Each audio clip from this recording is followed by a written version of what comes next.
Welcome, everybody, to another episode of the Branding Bros podcast. Josh is not here. Instead, we have a special guest, Trent Howard.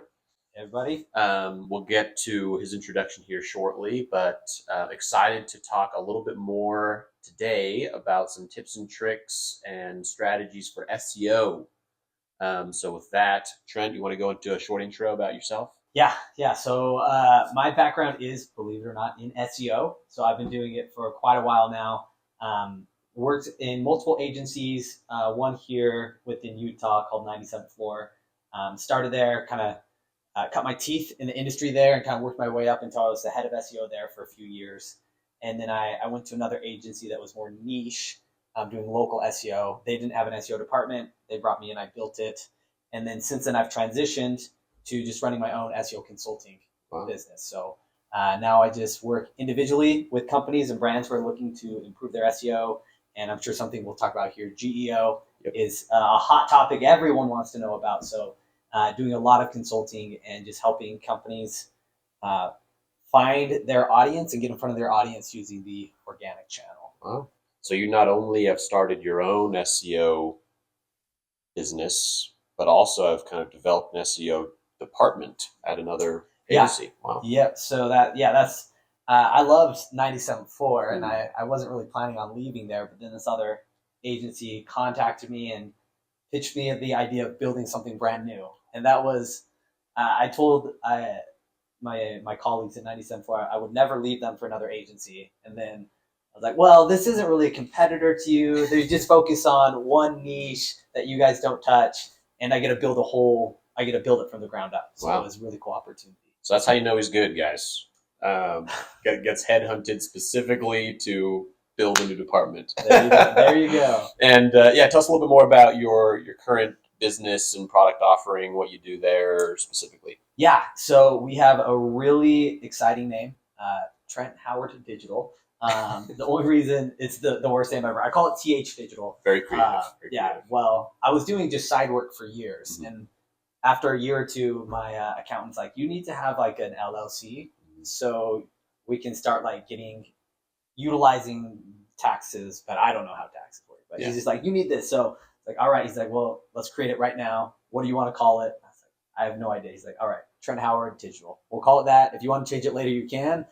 And I have been too lazy to change it. So that's awesome. That's the name. And then, we basically work as like a mini agency, but we're very focused on SEO. So we work with any company. It's not really specific to a niche industry. So right now I'm working with B2B software. I'm working with a lot of e-commerce websites. I have a lot of local, kind of more mom and pop shops, but really just helping them more than anything come in and build a strategy. A lot of people with SEO, they're like, well, let's just create a bunch of content. We'll get backlinks. We'll throw keywords. And that can work to drive some traffic to your site, but it doesn't really drive the right traffic. And it doesn't give you that holistic long-term growth. And so that's what I come in, really, people who have reached out and I'm working with right now, their goal is to have a long-term self-sustaining SEO strategy so they can really leverage the organic traffic channel to drive conversions to their site. So that's what kind of my product offering we do. Just imagine this as a small agency where we are going to be very communicative. I don't even know if that's a word, but we're going to not be passing you off to a different team. There's not a big sales team. It's me and we've got two other guys, and then we've got our content team. So it's been really great because we're pretty selective with the clients we work with, which is nice. Yeah. One thing I didn't have the opportunity to be at past roles was being able to be very selective with who I work with. And then we just work really hand in hand, and more like a partnership where we're just helping them grow and seeing really cool results. So wow, it's really cool. I think let's dive into SEO strategy. Maybe first SEO high level. What is it for our viewers who might not know? But then, what do you mean when you talk about long-term SEO strategy? I think there's, most people who understand or have a surface level understanding of SEO understand that it is a long-term play. It does require kind of a little bit more ongoing effort than some of these more instant digital marketing strategies, i.e. ads or, Mhm. et cetera. But what do you mean when you say, hey, we need to put in an SEO strategy? Maybe a misconception is like, hey, I'm just going to keep putting out blog posts and that is SEO. Yeah. And I'm going to include my keywords. I'm like, that is an SEO strategy. But that's more like an SEO tactic, and Yes. it can be ineffective sometimes without a good actual strategy. So, can you dive into maybe those two things? One, what is SEO high level? And then two, what is an SEO strategy? Yeah, let's dive in. And I've worked with Zach and the Big Red Jelly team, their brand before, and he knows that I can nerd out about this stuff. Yeah. So fasten your seatbelts. No, I'll try and keep it high level, but SEO generally is, search engine optimization. It's helping your site be able to not only show up more for search engines. That's the goal. But it's making sure that it can be crawled efficiently, or that the search engines can look at your site, they can find all the pages, they don't have a hard time understanding what's on your site. They can then take that information and put it in their index so you can be indexed easily. And then based on the content and everything we're doing, you then can rank at the top. So when people are searching for, I used to always give this example of like dog food, because I'm like, that's just like such a zany example. But then I ended up working with a dog food company. So I have real life experience with dog food companies. But if you're trying to rank for the best salmon dog food out there, it isn't magic. You don't just show up on Google. Google just doesn't pick their favorites. They're very selective, and it's built on creating trust with the search engine and authority on your website. So what we're trying to do with SEO is, you mentioned a lot of little tactics. We're trying to, in the end, just make it so Google trusts you. If Google trusts you, they're going to be more apt to serve you at the top. Google's a business. The way they make money is people keep searching on Google for things.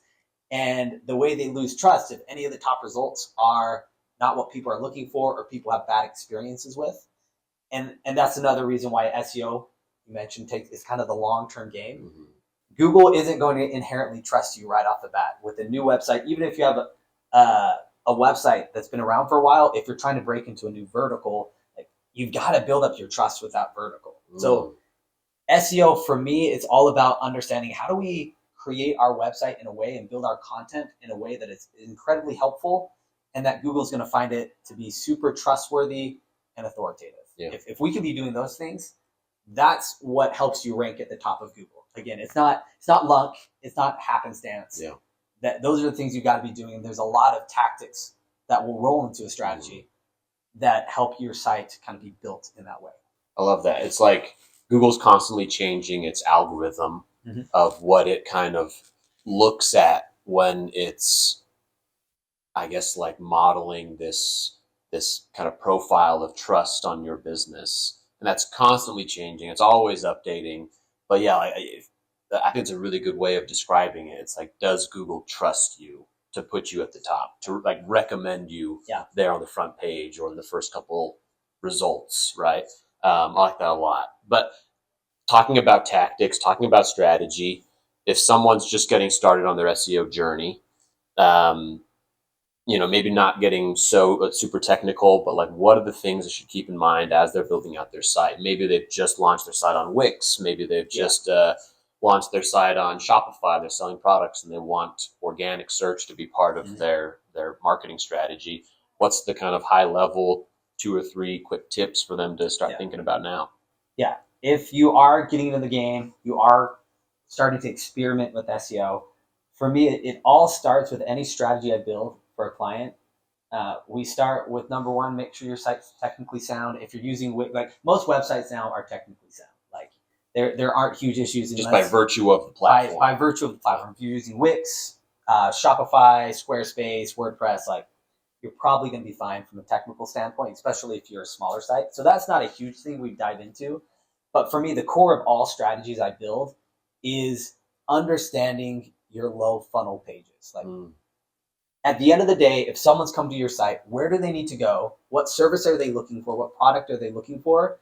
That will end in a conversion, or with them buying what's on your site, signing up for your service, utilizing you.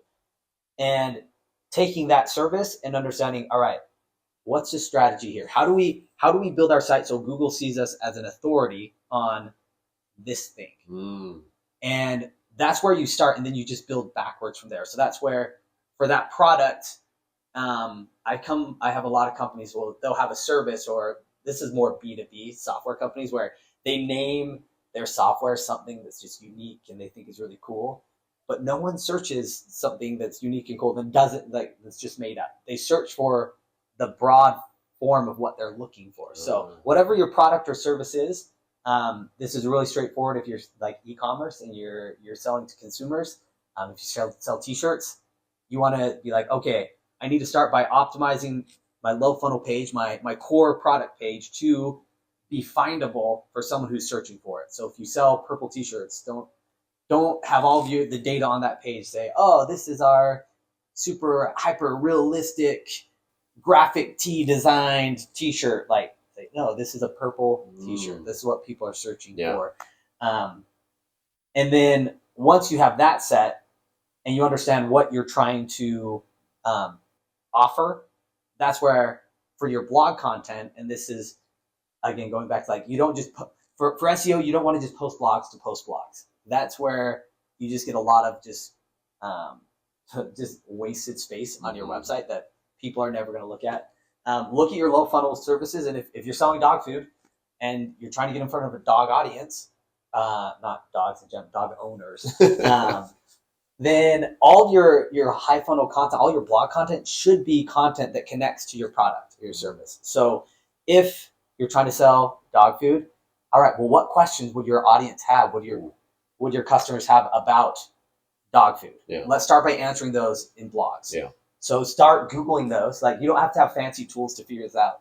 Start Googling questions you have and see what shows up. See what blogs show up. See what Google is favoring, and then create a blog post that's similar to that. Just your own spin on it, your own authority, your own kind of perspective, and just list out every question you could think of, and that's how you should start your blog strategy. And the reason we do that, and I'm again trying not to go too technical for you, but the reason you do that is, if Google is trying to decide between two websites to rank, you've got website A and website B, and website A has your products, but it doesn't have any other content on your site about the product. It just why that product matters. Exactly. Or just the topic of the product.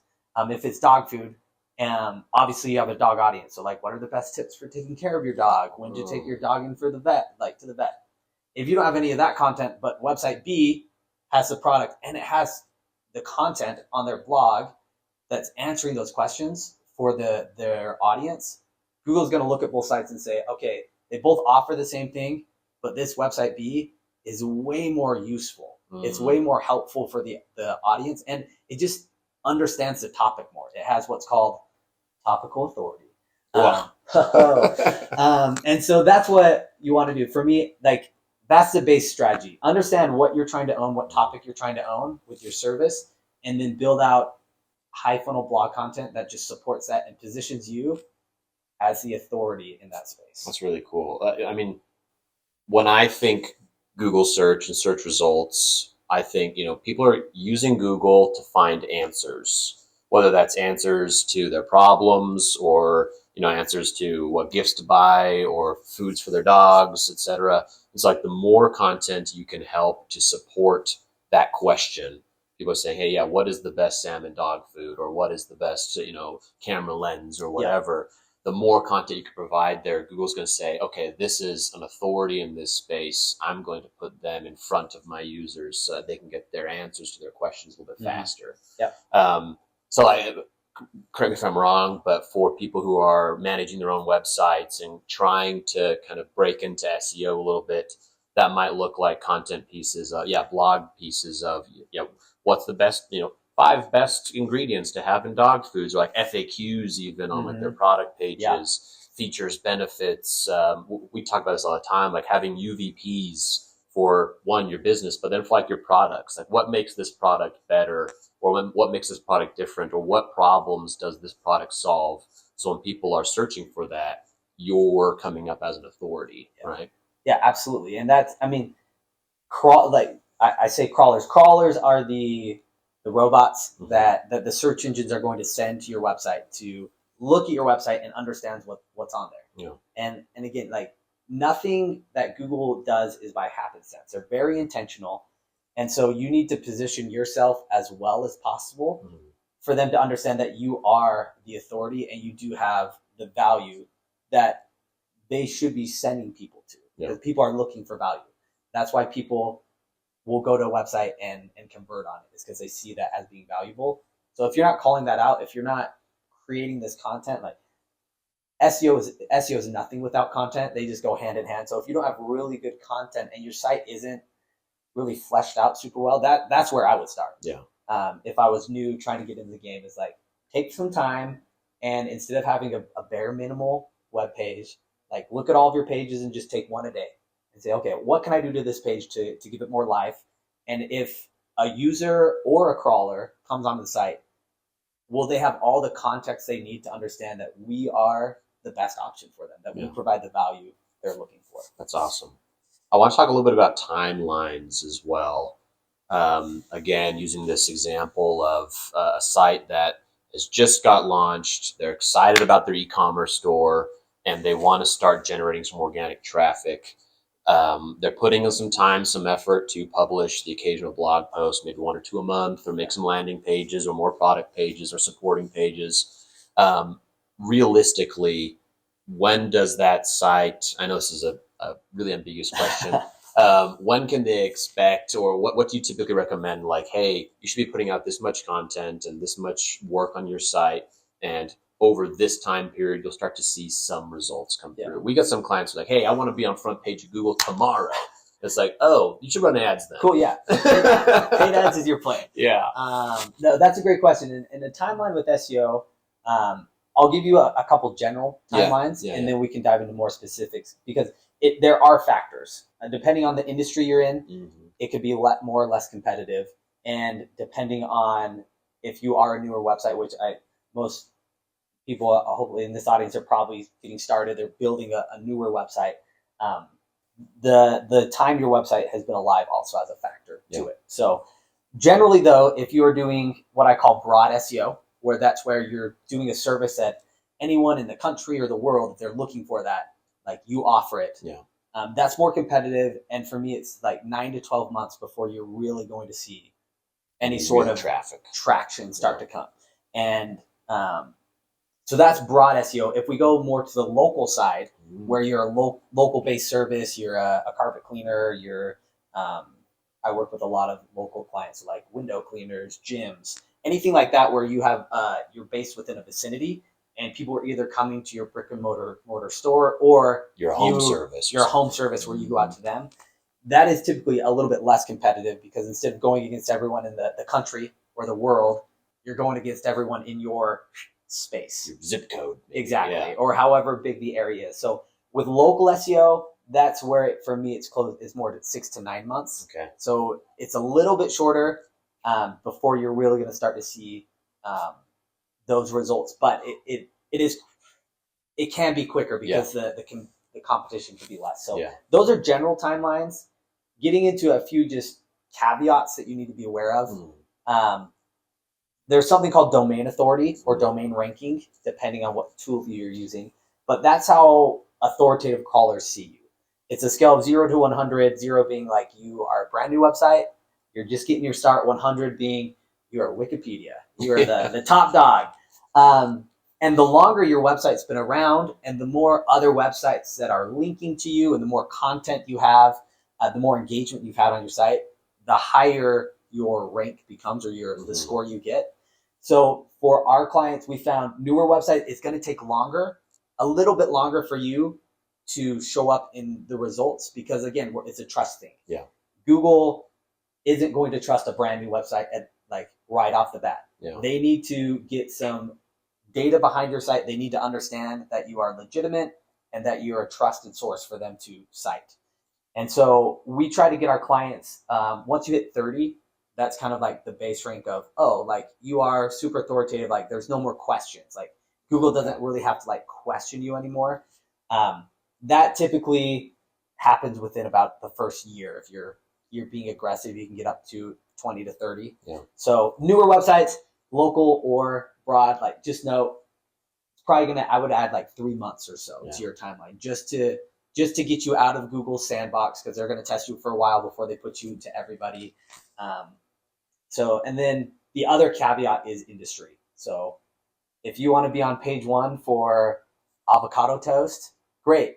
I don't care what website you are. Give me 4 months. I'll get you on page 1 for avocado toast, because not very high conversion rate, not super difficult, but a lot of people are probably searching that. Yeah.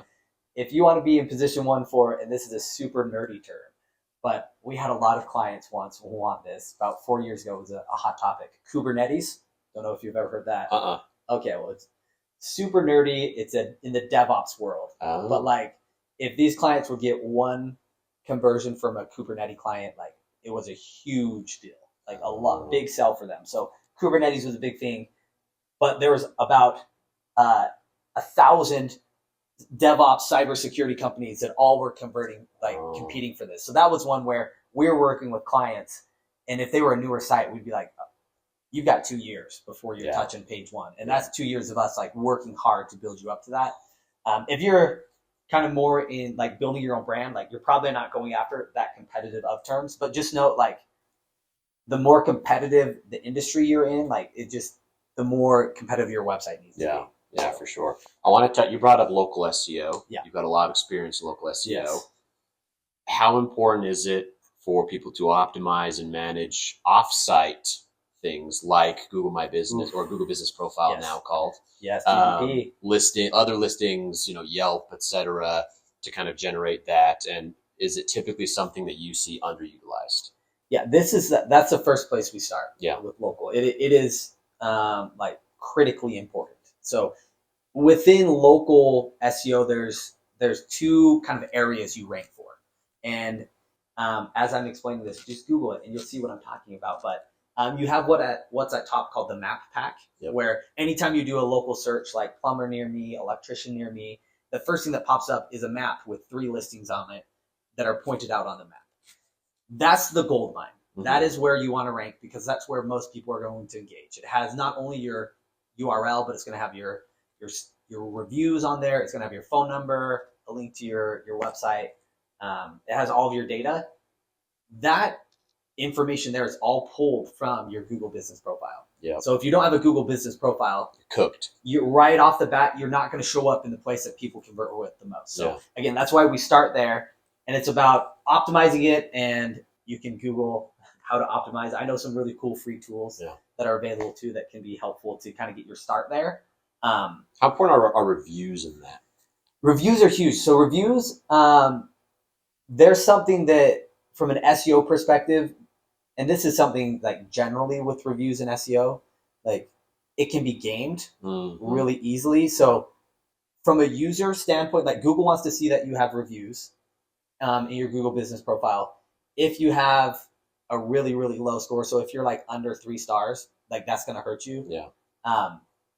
But if you're between 3 to 5, like, having consistent reviews come in is important, and just having reviews. Yeah. And if you're asking yourself, well, how many should I have? Look at your competitors. See who's at the top. And that gives you kind of the parameter you want to be going after. So reviews are really important. But that's something, again, from my point of view, is like, I tell my clients, like, I'm not going to get reviews for you. That's your job. Yeah. Your job is to, every time you work with a client, like, make it a good experience, and then have a call to action, have like a process where you are requesting reviews for them. So we bring that up a lot with our clients. It's like, we work with somebody, they've been a plumber for 10 years. We go check out their Google My Business. It's like, sweet, 2 reviews. It's like, come on. Like, that's a really low hanging fruit for a lot of our business owners out there. It's like, get reviews, get them frequently, get good ones. And good ones. Yes. And that's one where, like, again, there's tools and stuff out there, but for me, like, the best process I've seen is, like, have your technicians or yourself, whoever's out there, like, when you're done with the job, like, have a little card that has a QR code or like a link that says, hey, could you just like quickly like scan this and just give us a quick review? Yeah. Like, most people, if you ask them in the moment and it was a good experience, and you can probably tell when that is, like, they're more than happy to just be like, oh yeah, you do it right there. They're not going to like think about it. Like, if you step away, like, it's very likely that it's just going to become very unimportant for them to do. Yeah. So in the moment, it takes you 2 minutes for them to do it. And it's just an easy way to keep generating those. Love it. Shifting gears a little bit, you and I chatted about this briefly yesterday. Large language models and generative engine optimization. Is that GEO? GEO, generative engine optimization. Yeah. So if you're not already using ChatGPT, Gemini, etc., to answer some questions, one, you should explore that. It's really cool, but it's quickly becoming really popular question from our clients. I'm sure your clients have the same one. How do I have ChatGPT recommend me when somebody says, hey, I need a plumber in Orem, Utah, or something like that?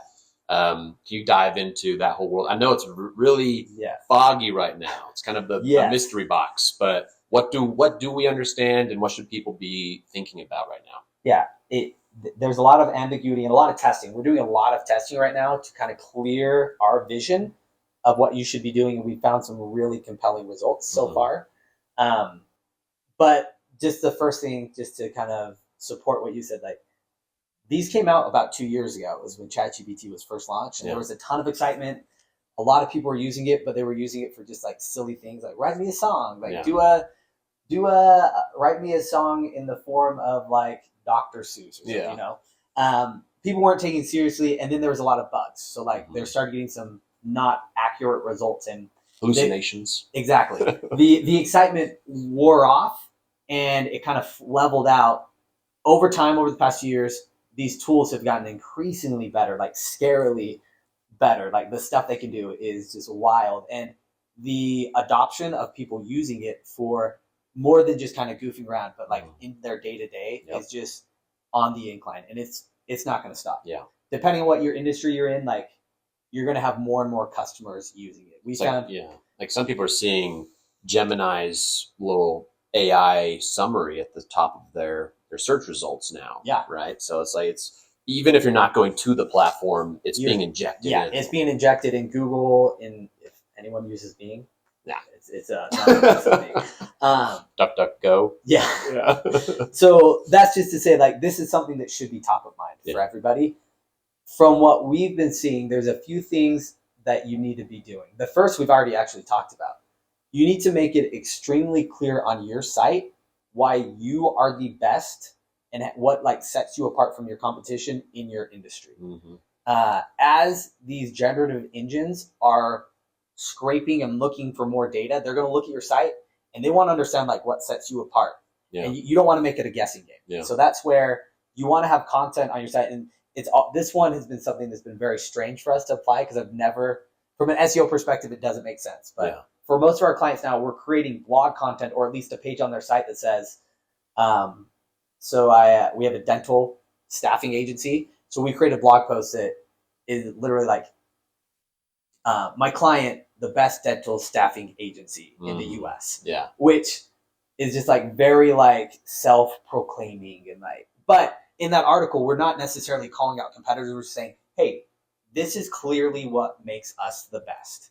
And so when these generative engines are looking for all the different agencies, they can clearly understand on our website what sets us apart from our competitors. So we're not public, like we didn't send out emails with this blog post in it. Like we basically created a blog, we backdated it so no one would really see it, because we don't want to seem very like pompous or anything. And again, from SEO, like Google's never going to take that piece of content and rank it for like best dental staffing agencies, because it's so biased. Yeah. And that's why I say, like, from an SEO perspective, we've never done that, because it didn't make sense, because Google wouldn't want to favor that content. But you got to clearly spell that out for these generative engines. So that's the first thing we're telling our clients to do.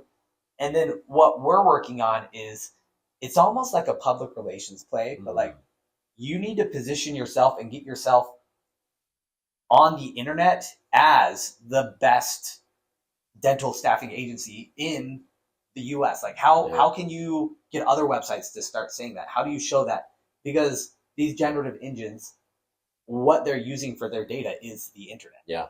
They're looking at high authoritative websites, largely crawled and engaged with websites, and they're seeing any content on that site as good authoritative content. So like Reddit, the reason that the generative engines love Reddit is very highly moderated. So it's really hard to like inject gamify Reddit. So that's where, if you have an account You have a couple of employees who have accounts, and just like go in and naturally, if people are asking questions about your industry, go in and provide an answer. Yeah.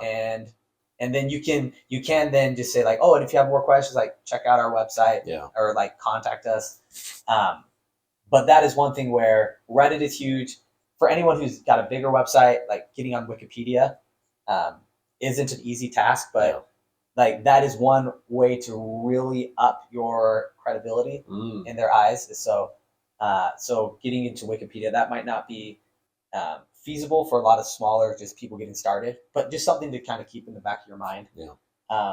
And then Quora as well. Oh. Quora is another one where if you can be engaging on Quora and answering questions on Quora, you can. It's a good one. Forgot about Quora. Yeah, I mean, Reddit definitely is kind of a little bit more authoritative space, but that is one where they're pulling data from Quora for a lot of those answers. That's cool. Last thing we'll say before we wrap up, we've gone pretty long. This has been great. I told you I can nerd out. Yeah, I love it. We didn't even scratch the surface, guys. Yeah. Digital marketing can be overwhelming because it evolves so fast. And generative engine optimization is that multiplied by 10. It's just like every week I feel like there's a new update. For example, I think Shopify and ChatGPT just announced their integration where you can shop in chat with ChatGPT. Yeah. So imagine you're having a chat, you can do voice to voice with ChatGPT now. You're driving your car. Hey, I need to find some cast iron pans, American-made cast iron pans. You know, can you make some recommendations? Here's some. Do you want me to place an order? It's like, holy smokes, like that's wild. So it's going to be overwhelming. If you need help or want help, reach out to this guy, Trent Howard Creative.com. Trent Howard Digital. Yeah. Okay. Yeah. So reach out to him. He's an expert in all things. We lean on him a lot for keeping up with these things. There's a lot going on, but that's about it from me. Any last pointers, tips, tricks, things you want to leave the audience with? Yeah, I mean, I say this to anyone who's thinking about SEO. Like the best time to start SEO was like 10 years ago or whenever you started your website. Second best time to start SEO or GEO now is today. Like it's not going anywhere. Google, like GEO is starting to get a stake in the claim. Yeah. Google this year announced the first time they've dipped below 90% of like the market share in search in over like 10 years. But they went from 90 to they're like 89.75. Yeah. Like, they still own the space. Like they're going to own it for a while. These other players, generative engines are coming in. We need to stay on top of there. But like this is a channel where the reason I love it is it's called organic. Mm-hmm. It's organic for a reason. We're not like pushing ads in front of people. We're not throwing emails at them. Like they're putting in a query. They're searching for something. Results come up and they choose organically to come to your site and engage with you. They open the door. We're not shoving them in the door. So there's just like something beautiful for me for that, where it's like these people, they're just more apt to convert. They want what you have. If you can get them on their site, if you can show up and have that presence organically where you can engage with that audience, like you might not get all of the world onto your site, but you can get in front of that portion, that little portion of the world that cares about what you do. Because hopefully you're super passionate about what you do and you can do it better than anybody else. And so that's what we want to do. We want to get those people engaging with you. And for me, it's one of the most natural ways we can do that. I love that. Well, thank you again, Trent, for coming in. Thank you, everybody, for watching on this episode of Branding Bros. Stay tuned for next episode. Very excited for the upcoming guest speakers and topics we're bringing up. So we'll see you next time.